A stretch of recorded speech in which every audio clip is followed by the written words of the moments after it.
우리 오늘은 요한복음 10장 11절에서부터 21절 말씀입니다. 선한 목자와 싹꾼인데요. 우리 한번 들어보시겠습니다. 나는 선한 목자라. 선한 목자는 양들을 위하여 목숨을 버리거니와 싹꾼은 목자가 아니요 양도 제 양이 아니라 이리가 오는 것을 보면 양을 버리고 달아나나니, 이런 말씀을 합니다. 자, 나는 선한 목자라는 것은 우리 예수 그리스도가 선한 목자라고 이야기를 하십니다. 선한 목자는 일단 양들을 위해서 목숨을 버리는 목자다, 이렇게 얘기를 해요. 목숨을 버리는 목자다. 그 말은 이 선한 목자는 양들에 대해서 너무너무 세밀하게 잘 알고 있다는 것입니다. 그래서 한 마리의 양도 포기할 수 없다는 거죠. 내 목숨이 달아난다 그래도 절대 한 마리의 양을 포기할 수 없는 그러한 분이심을 우리가 알 수 있습니다. 그런데 우리가 싹꾼을 한번 생각을 해보세요. 싹꾼이 양들을 생각을 할 때에 양들에 대해서 세밀하게 알지도 못해요. 세밀하게 알지도 못하고 세밀하게 교통이 일어나지 않기 때문에 별로 그렇게 중요하다고 생각을 하지 않습니다. 그렇기 때문에 이 사람들은 자기가 위협에 처하게 된다거나 이리가 쳐들어오게 되면은 양들을 버리고 도망가는 그러한 존재들이다, 이렇게 예수님이 지금 말씀을 하시는데요. 자, 여기서 싹꾼은 누구를 지금 얘기를 할까? 싹꾼이라는 것이 그 당시의 종교 지도자들을 비유해서 얘기하는 거 아니겠습니까? 종교 지도자들.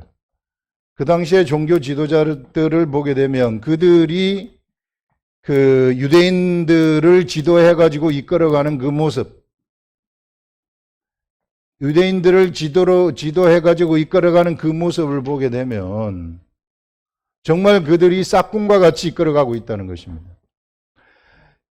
양에 대해서 하나도 알지 못하고 그냥 밥 벌어 먹고 살기 위해서 이끌어간다는 거예요.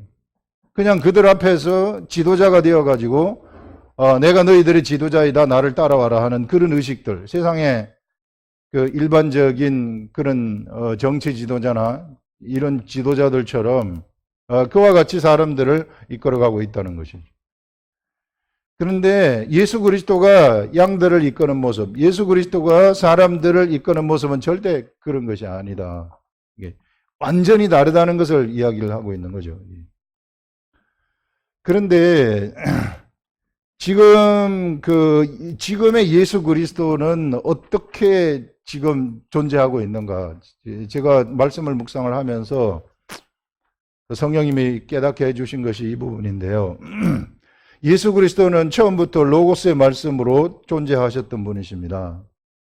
이렇게 존재하시면서 쭉 오시다가 어느 순간 어떻게 존재하시는가 하면은 로고스의 말씀이 육체로 존재하시는 순간이 오게 되는 거죠. 마리아에게 예수님이 탄생을 해서 30년간 계시다가 세례 요한한테 세례를 받으면서부터 바로 우리 예수님이 인자로 존재하시는 그러한 육체로 존재하시는 하나님이 되시는 겁니다. 그래서 사람과 똑같이 존재를 하는 것이죠. 사람과 똑같이 존재를 하신 다음에 그래서 누구를 이끄느냐 하면은 이스라엘의 잃어버린 양들을 이끄는 거예요. 예수님이. 누구든지 다 나에게로 오라. 내가 너희를 쉬게 하리라. 무겁고 짐진 자들아 다 내게로 오라. 나는 이스라엘의 잃어버린 양들을 위해서 보냄을 받았다. 이렇게 하시면서 예수님이 그 사람들을 이끌어 가신 것입니다. 자, 그런 예수님이 인자로 존재하시다가 이제 이 선한 목자인데, 선한 목자는 양들을 위해서 목숨을 버린다. 그래서 실제로 예수님은 십자가에 못 박혀 돌아가시는 거죠. 자, 이렇게 십자가에 못 박혀 돌아가신 다음에 로고스로 존재하시는 예수 그리스도는 구약시대에도 존재를 하셨고 역시 예수님 당시에도 역시 로고스의 말씀으로 존재하시는 것이죠. 인자로 존재하시지만 로고스의 말씀은 그대로 존재하고 계시는 이런 존재하고 계시는 것인데, 십자가에 돌아가신 다음부터는 어떤 일이 일어나게 되는가 하면요, 이때 예수님에게 붙었던 예수 그리스도의 제자들, 십자가에 돌아가시고 오순절 다락방 역사가 일어나게 되면서부터 어떤 일이 생기는가 하면, 바로 이제 예수 그리스도가 누구한테 들어가느냐 하면은 예수 그리스도의 제자들 속으로 들어가 버리는 거예요. 한 인자, 한 존재, 하나의 인자로서 존재하시던 예수 그리스도가 이제는 수많은 사람의 모양으로 인자의 모양으로 이 예수 그리스도의 참 제자들 속에 들어가 가지고 그렇게 존재하시는 그러한 예수 그리스도가 되어 버리신다는 것이죠. 그래서 우리가 여기서 나는 선한 목자라고 하시는 것은 육체로 인자로 존재하실 때의 예수 그리스도만 생각하지 마시라. 예수님이 십자가에 돌아가신 다음에 예수 그리스도의 참 제자들 속에, 베드로 속에 들어간 예수 그리스도를 생각하시고, 사도 요한 속에 들어간 예수 그리스도를 생각하시고, 야고보 속에 들어간 예수 그리스도를 생각하시라는 것이죠. 예수 그리스도가 그 속에 들어가셔가지고 이 사람들을 통해서, 사도 요한을 통해서, 베드로를 통해서 지금 예수 그리스도는 무엇을 하시느냐면 예수 그리스도의 역사를 성취하시는 것입니다. 일을 성취하시는 것이죠.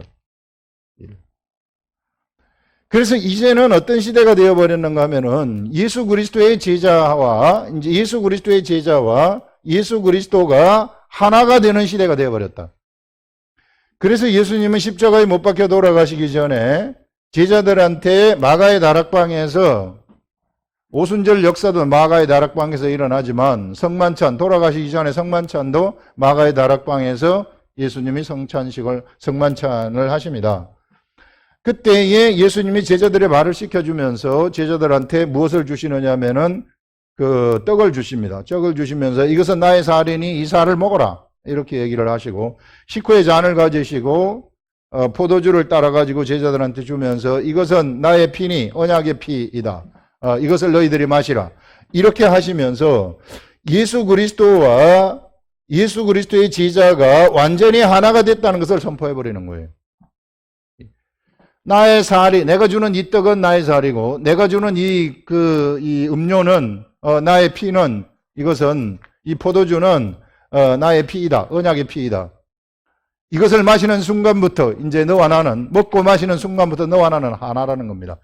그 말은 이제 예수 그리스도가 십자가에 돌아가신 다음에, 이제 예수 그리스도가 제자들 속에 들어가가지고 하나가 돼서 거기서 같이 살아가시겠다 하는 이런 새로운 시대를 예비하는 것이죠.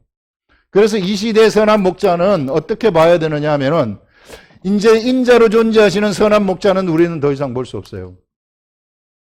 이제 이 시대에 우리가 존재하시는 선한 목자는 로고스로 존재하시는 선한 목자, 말씀으로 존재하시는 선한 목자하고, 그 다음에 이 우리들 속에 예수 그리스도의 제자 속에 들어가서 존재하시는 그런 선한 목자. 그래서 이제는 선한 목자는 누구를 통해서 봐야 되느냐면요, 예수 그리스도의 참 제자들을 통해서 선한 목자를 봐야 되는 것입니다. 참 제자들. 그 예수 그리스도의 참 제자들은 어떤 제자들인가? 예수 그리스도의 참 제자들, 그래서 예수님과 똑같은 조건 속에 제자들이 들어가게 되었어요. 어떤 조건인가 하면 바로 그들에게 하나님의 말씀이 들어가는, 하나님의 말씀 뿐만 아니라 그 말씀을 성령님이 그 속에 들어가셔가지고 그 말씀, 성령님이 우리 속에 들어오셔서 우리 속에 무엇을 가져다 주느냐 하면은 예수님이 하신 그 말씀들을, 또 하나님이 하신 그 말씀들을 깨닫게 해주시는 일을 하시는 것입니다. 생각나게 하시는 거, 알려주시는 거. 그래서 바로 그런 일을 하시는 그런 조건, 이 인자로 계실 때 예수님의 조건하고 십자가에 못 박혀 돌아가신 예수 그리스도를 믿는 예수 그리스도의 참 제자들에게서의 그 조건이 똑같다는 거예요. 똑같아가지고 그래서 이제 예수 그리스도의 참 제자들이 성령님과 동행을 하고 성령님을 따라가게 되면 성령님이 알려주시는, 예수님에게 알려주셨던 것과 같은, 인자로 계신 그 예수님에게 성령님의 하늘의 깊은 것을 알려주셨던 것 같은 그러한 말씀을 알려주신다는 것입니다. 그렇게 되면 예수 그리스도와 제자들은 하나가 되어가지고 그 하늘로부터 오는 말을 그대로 알아버리는, 그래서 알아가지고 그 하늘의 말을 이제 예수 그리스도의 제자들이 입을 통해서 낼 수 있는 그런 존재가 되어버린다는 것입니다. 이것을 전하라고 그랬는지, 그래서 절에서 그랬는지, 또 새로운 세계를 알려주려고 하시려고 그래서인지 모르겠으나, 그 화요일 새벽에 우리 이번 구정이었기 때문에 구정에 새벽 기도를 잠깐 이제 못하고, 금요일 못하고, 주일 못하고, 월요일 못하고, 이제 화요일 와가지고 새벽 기도 이제 여기서 하는데, 데살로니가 후서 첫 번째를 했었어요. 데살로니가 후서 1장 1절부터 하고 있었는데, 거기에 나오는 말씀이 데살로니가의 바울과 실로아누와 디모데는 데살로니가인의 교회에 편지하노니 하는 이 말씀을 하면서, 제가 여기서 말을 하고 있는지 가끔 저한테 그런 때가 많이 있어요. 제가 성경 말씀을 이렇게 보면서 그 찬찬히 말씀을 이렇게 전할 때, 이게 내가 전하는 것이 아니라 여기서 들어오는 생각이, 이게 성령님이 지금 직접 말씀을 하시는 것이구나 하는 이런 것들이 나한테 감지가 될 때가 있습니다. 그래서 그날 아침에는 그게 감지가 돼가지고 말을 하는데 말이 계속 여기서 생각이 쏟아지는 거예요. 생각이 쏟아지면서 얘기하고 쏟아지면서 얘기하고, 그 얘기가 이제 내용이, 바울과 실로아누와 디모데가 지금 데살로니가 교회에 편지를 하는데 이 교회가 세 명이 교회구나 하는, 여기서부터 시작이 되는 거예요. 이 세 명의 교회인데 이 세 명의 교회가 하나로 동역을 해가지고 온 이방 땅에 돌아다니면서 수많은 사람들을 살리는 일을 하는구나 하는 이런 말들이 막 나가면서, 이 시대에 우리가 어찌 보면은 잘못된 교회관을 가지고 있는지도 모르겠다. 이 시대에 여러 수천 명, 수만 명이 모이는 그러한 교회만 이러한 것이 이제 각광을 받고, 그렇지 않은 교회는 두세 사람이 모여도 이게 분명히 거기에 하나님이 함께 계시고 같이 계시는 정말 소중한 교회인데, 오히려 이것이 소홀히 되게 되면 이거 어떻게 하는가. 뭔가 우리가 현대 우리들이 이 시대를 살아가는 우리들이 가지고 있는 교회관을 우리가 은연중에 나도 모르게 가지게 되었던 이런 교회관에 관한 우리의 개혁이 있어야 되겠구나 하는 막 이런 말씀들이 막 술술술술 쏟아져 나오는 거예요. 사실 우리가 그렇지 않아요? 이게 정말 교회에서 이 얘기는, 우리 초대교회들을 가만히 쳐다볼 때에 데살로니가 교회에 교인이 많았습니까? 빌립보 교회에 교인이 많았습니까? 고린도 교회에 교인이 많았습니까? 전부 다 가정교회들이란 말이에요. 전부 다 가정에서 모였습니다. 예루살렘 교회가 교인이 많다고 하지만 교인이 많아질 때 흩어버렸어요. 그리고 예루살렘 교회 베드로가 잡혔을 때에 그 사람들이 모여가지고, 예루살렘 교회 전체가 모여가지고 기도했던 사람이 그 마가의 다락방에서 기도했어요. 120명 정도 수용할 수 있는 곳이에요. 예루살렘 교회가 거대하게 몇만 명 된다고 생각을 하는데 그렇지 않아요. 전부 다 가정에서 모인 가정 이것도 교회고, 또 같이 모여도 큰 교회도 교회고, 또 이렇게 몇 명이 모여도 교회고, 이런 정말 우리가 근본적인 교회관, 우리들 생각하는 세속적인 교회관을 빨리 벗어버리라 하는 이런 말씀을 주시면, 이런 말씀을 이게 여기서 나오면서 막 쭉쭉쭉쭉 가는데 저도 굉장히 재미있었습니다. 바로 이와 같이 하나가 되는 것이구나. 예수 그리스도와 내가, 예수 그리스도의 참 이 제자들이 하나가 되어가지고 예수 그리스도가 알려주시는 그 말씀을 깨달아서 그것을 사람들한테 얘기하는 것이구나. 아무런 목적 없이 정말 순수하고 정말 깨끗한 마음으로 뭔가 이것을 이용해가지고 뭐 하려는 그런 생각 자체를 다 버려버리고, 이런 그래서 이런 순수함의 세계, 우리 하나님은 우리한테 그것을 요청하는데, 우리가 이 세속에서 목회를 한다거나 세속에서 뭔가 일을 하려고 하다 보니까 자꾸만 찌꺼기들이 끼어 들어간다는 겁니다. 우리한테는 저 깊은 속에는 근본적인 순수함이 다 있거든요. 그래서 그거 빨리 끄집어내라. 그거 묻어가지고 있지 말고, 그 근본적인 순수함, 처음에 내가 예수 그리스도 믿었을 때 그 첫사랑, 하나님 사랑하는 그 마음, 세상에 묻었던 때, 이런 것들 전부 다 벗겨내라는 것이죠. 예수님이 발을 씻어주면서, 자, 목욕을 한 자는 발만 씻으면 된다. 우리 발을 그동안 안 씻어가지고, 발이 너무 더러워져가지고 있어요. 이게, 이 때 묻은 거, 이거 빨리빨리 벗겨내버리라. 그래서, 정말, 이렇게 됐을 때 그들이 비로소 선한 목자라는 것이죠.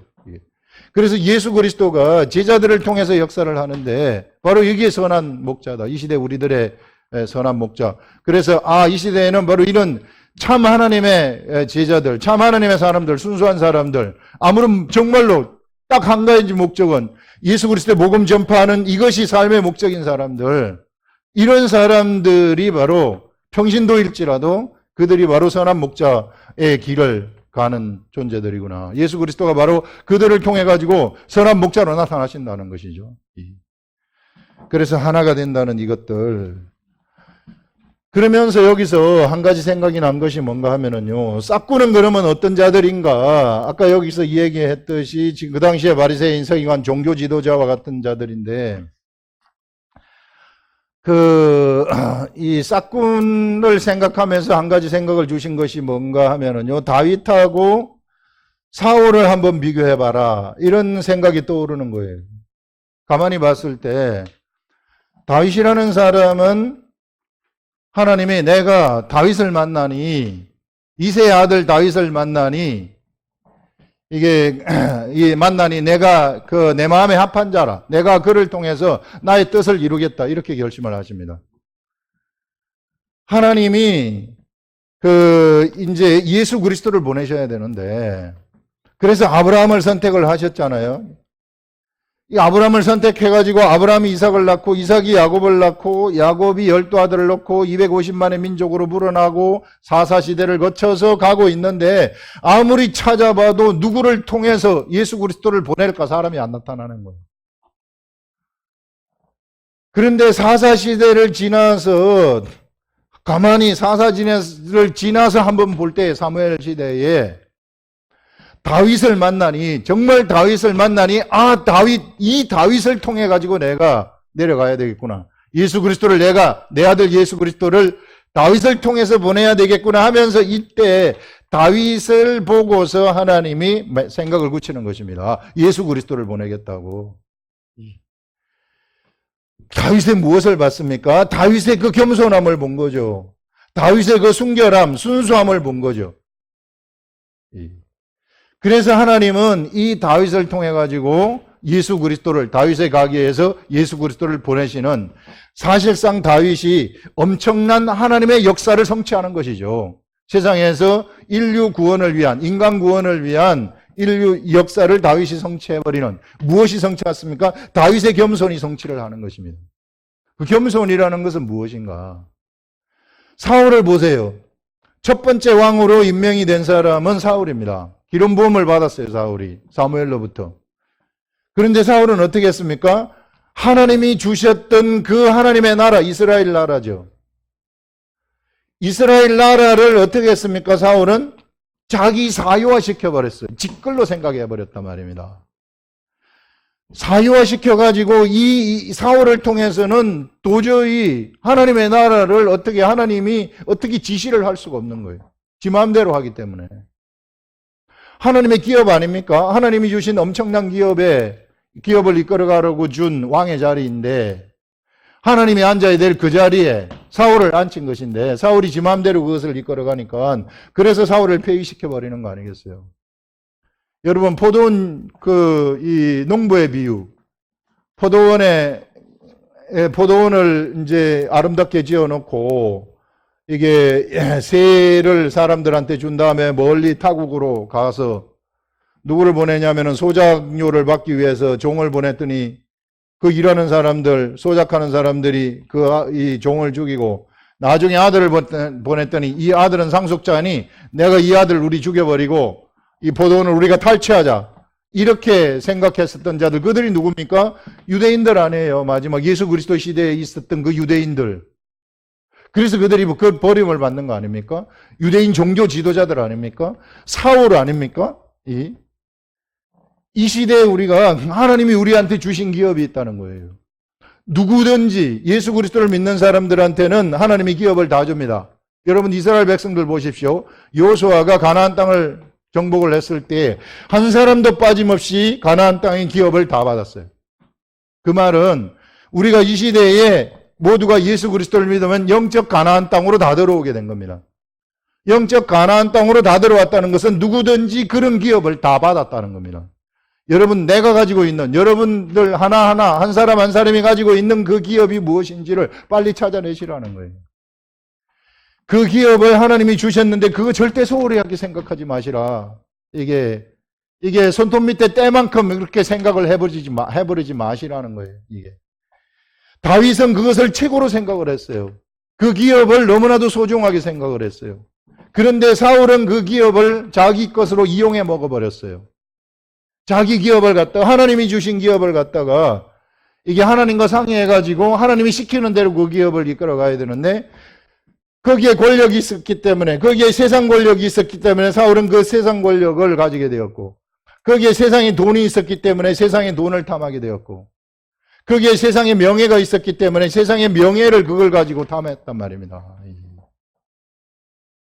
하나님의 나라 중에는 이와 같이 돈도 있고 권력도 있고 명예도 있는 그런 기업들이 있습니다. 그런 기업의 장으로 맡을 때가 있어요. 그런데 그때 가장 조심해야 될 것이 사울처럼 되지 말아라.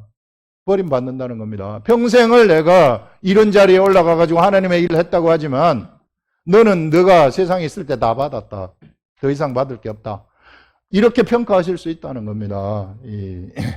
그래서 정말 우리는 떨리는 마음으로 우리한테 주신 우리 하나님의 기업을 우리가 다윗처럼 정말 떨리는 마음으로 하나님 쳐다보면서 하나님이 시키는 대로 하시라는 거죠. 그래서 여러분, 우리에게 주신 여러분들, 우리 각자 평신도들도요, 모두가 다 기업이 다 있습니다. 그 기업을 발견하시고, 그 기업을 정말 금처럼, 옥처럼 생각하셔서 내 삶에 있어서 최고의 우선순위를 거기에 두시라는 것입니다. 내 일생의 목표는 이거다. 내 삶의 목표는 이거다. 우리 하나님이, 우리 주 예수 그리스도가 가장 우리한테 서운하게 생각하는 것, 우리 성령님이 가장 서운하게 생각하는 것이 무엇입니까? 언제나 예수 그리스도의 순위가 순번이 뒷번호로 밀린다는 겁니다. 내 삶의 우선순위에 있어서 자꾸만 뒤로 밀린다는 거예요. 저 밑에 구겨 넣는다는 것입니다. 계속해서 뒤로 밀려가지고 뒤로 밀려서 그냥 우리 성령님이 우리 속에서 꼼짝달싹 못하도록 우리가 만들어버리는 이런 경우 너무 많다. 저도 이런 경우가 너무 많아서 맨날 회개하고 정말 나라는 사람 안 된 사람입니다. 이와 같이 하나님한테 막 이야기를 하고 어떻게 했으면 좋겠습니까? 좀 도와주십시오. 여기서부터 제가 어떻게 쓰든지 하나님 1순위로 가도록 도와주십시오. 나는 모자라서 어찌할 수 없으니 주님이 알아서 강권적으로라도 그렇게 좀 해주십시오. 이렇게 막 기도를 하고 있습니다. 왜냐하면요, 우리 삶이 마지막에 끝날 때에 반드시 평가를 받는데 사울처럼 평가받으면 어떻게 하려고 그래요? 다윗처럼 평가를 받아야지. 사울처럼 평가받아 버리면 평생 다 끝나버리는 겁니다. 그래서 우리가 이런 부분들 우리가 똑바로 한번 생각을 하고 가야 될 필요가 있다 하는 것들을 얘기할 수 있고요. 그 다음에 이제 14절에 보시면 나는 선한 목자라 나는 내 양을 알고 양도 나를 아는 것이 아버지께서 나를 아시고 내가 아버지를 아는 것 같다. 우리 하나님과 예수 그리스도는 성령님을 통해 가지고 그 교통을 하셨기 때문에 그 서로가 이 하나님하고 예수 그리스도가 서로 그 아는 서로가 서로를 아는 그 지식, 세밀한 지식이요. 이것이 너무 세밀하게 알았다는 겁니다. 너무너무너무 세밀하게 잘 알았다는 것이죠. 그래서 여러분, 우리도 하나님을 아는 것이, 이 하나님을 아는 것이 세밀하게, 예수 그리스도를 세밀하게 아시라는 것입니다. 그냥 두루뭉실하게 알지 말라는 거예요. 이 시대 예수 그리스도는 말씀으로 존재하고 있어요. 로고스의 말씀으로 존재하시는 이거예요. 세밀하게 아시라는 것입니다. 이 말씀의 뜻이 무엇인지 한 단어 한 단어를 가지고 하루 종일 생각해 보시라는 거예요. 한 문장 한 문장을 가지고 하루 종일 생각해서 정말 이게 무슨 뜻입니까? 주님, 성령님, 나한테 이거 좀 알려주세요. 내가 이거 알려주시면은 이 알려주시는 이것에 내가 순종하겠습니다. 나한테 이 말씀이 작동되도록 해주세요. 하나님의 말씀은 살았고 운동력이 있다 그랬지 않았습니까? 그게 하나님의 말씀 아니에요. 말씀이 살았고 운동력이 있다는 것은 나를 변화시킨다는 거 아닙니까? 나의 환경을 변화시킨다는 거 아닙니까? 나의 질병도 가져가 버린다는 거 아니겠어요? 나의 문제도 다 날려버린다는 거 아니겠습니까? 엄청난 파워가 거기에 있다는 것 아니겠어요? 그래서 그 말씀이 나한테서 살아 움직이도록 하시라는 것이죠. 그냥 밋밋하게 있는 것이 아니라 말씀이 살아서 움직여서 활동하도록 하라는 거예요. 말씀이 살아 움직여서 활동하도록 할 때에 비로소 우리는 거기에서 이게 무엇을 보느냐면요, 살아있는 예수 그리스도의 역사, 로고스의 역사를 우리가 밖에 포출되어지는 그런 역사를 우리가 보게 된다는 것이죠. 세밀하게 교제한다는 것은 뭔가 하면 그렇게 교제한다는 것이에요. 하나님의 말씀을 우리 주 예수 그리스도와 우리가 세밀하게 교제한다는 것. 두리뭉실하게 내가 예수 믿었습니다. 십자가에 못 박히신 예수 그리스도를 믿고 내가 구원을 받았으니 나는 천국 갈 수 있습니다. 땡! 평생을 이것만 가지고 교회 예배만 드리고 돌아다니면 어떻게 예수를 아는 것입니까? 말씀으로 존재하고 세밀하게 존재하시는 하나하나 요수아에 존재하시는 예수 그리스도, 사사기에 존재하시는 예수 그리스도, 이사야서에 존재하시는 예수 그리스도, 마태복음, 마가복음에 존재하시는 예수 그리스도를 우리가 어떻게 알 수 있겠습니까? 이 모든 것에 존재하시는 예수 그리스도를 세밀하게 각자 아시라 하는 것들을 우리가 이야기를 할 수 있고요. 그때 비로소 이런 것을 아는 사람들이 비로소 예수 그리스도를 표출시킬 수 있는 그런 존재들이라는 것입니다.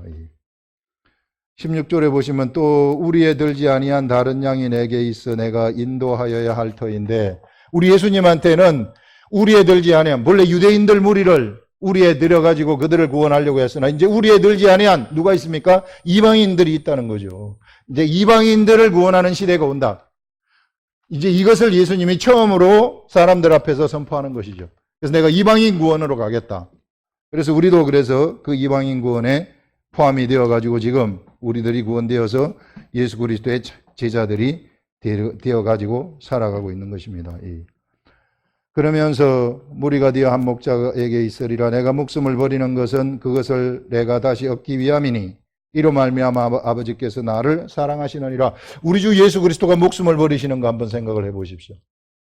하나님이 우리한테 보여주시고 싶은 사랑이 있다면 어떻게 우리를 사랑하는 것이 가장 큰 사랑일까? 우리 하나님은 육체가 없으세요. 그리고 하나님은 죽으실 수도 없으세요. 그런데 하나님이 우리한테 이 사람에 대한 사랑을 보여주시기 위해서 일부러 육체를 입으셨다는 것입니다. 그리고 일부러 그 육체를 죽어서 십자가에 죽어서 이게 버리시는 이런 것을 통해 가지고 하나님이 사람한테 보일 수 있는 최고의 사랑을 보이신 것이죠. 어마어마한 사랑, 어느 누구도 따라할 수 없는 사랑이죠. 이 사랑은 죽으실 수도 없으신 분이 일부러 육체를 입으셔가지고 일부러 스스로 목숨을 버리심으로써 우리들을 사랑하시는, 우리를 죽음으로부터 구원해내는 이런 기막힌 일을 하신 분이 바로 우리 예수 그리스도시다 하는 것들을 우리가 생각을 할 수 있고요. 그러면서 이를 내게서 빼앗는 자가 있는 것이 아니라 내가 스스로, 예수님은 스스로 버린다고 얘기하지 않습니까? 버릴 권세도 있고 얻을 권세도 있다, 이렇게 이야기를 합니다. 이런 말씀을 예수님이 하니까 그리고 또 여기 가운데 유대인들 중에 분쟁이 일어나는 겁니다. 이게 어떤 사람은 귀신이 들려서 미친 소리를 한다, 저거 미친 자이다. 또 어떤 사람은 미친 사람이 어떻게 맹인을 눈뜨게 할 수 있느냐 하면서 요동치게 만드는 것이죠. 그래서 예수 그리스도가 세상에 오신 것은 평화를 주러 온 것이 아니란 말이에요. 이게 뭔가 예수 그리스도를 받아들이는 사람하고 받아들이지 않는 사람이 서로 막 요동치도록 하는, 그래서 뭔가 변화가 일어나도록 하는 이런, 유대인 사회도 이와 같이 갈라지게 되어지는, 예수님을 가지고 이렇게 갈라지게 되어지는 이런 것들을 우리가 이것을 통해서 볼 수 있습니다. 마지막 부분 읽고 끝내겠습니다. 어떤 사람은 말하되 이 말은 귀신 들린 자의 말이 아니라 귀신이 맹인의 눈을 뜨게 할 수 있느냐 하더라 하면서, 어떻게 귀신이 맹인의 눈을 뜨게 할 수 있느냐, 하나님이심에 틀림이 없다면서 유대인들 중에도 이와 같이 예수 그리스도를 인정하는 사람이 있구나 하는 것들을 우리가 생각을 할 수 있습니다. 기도하겠습니다.